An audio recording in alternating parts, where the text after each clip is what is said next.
Hi. Hi, how are you? I'm well. How are you? Good. Do you have any guest passes available? Yes, I do. Would you like to sign up for guest membership? I would. Yeah. Here's an iPad. You can sign up here. Yeah. Thank you. Thank you. Click on the Self-Add Member button to allow a new member to sign themselves up. Then hand the tablet or Chromebook to the new member so they can fill everything out on their own. The first screen contains the member's name and address information.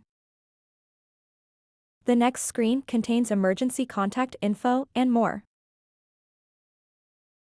You can select a template on the membership info screen, just as you would in QuikCheK Cloud. In Michael's case, we'll use the Guest Pass template.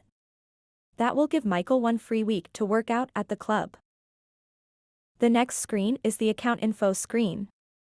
We're going to skip this screen because Michael's membership doesn't require it. This screen will require an employee to enter a PIN number to continue. The last screen will also require a PIN number to save the new record. You can click Confirm at the bottom after reviewing all of the new member details.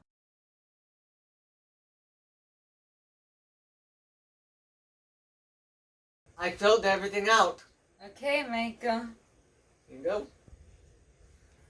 Thank you for filling everything out, Michael. I give you a 3-day pass. You can go ahead and work out. Thank you. Thank you. Have a nice day.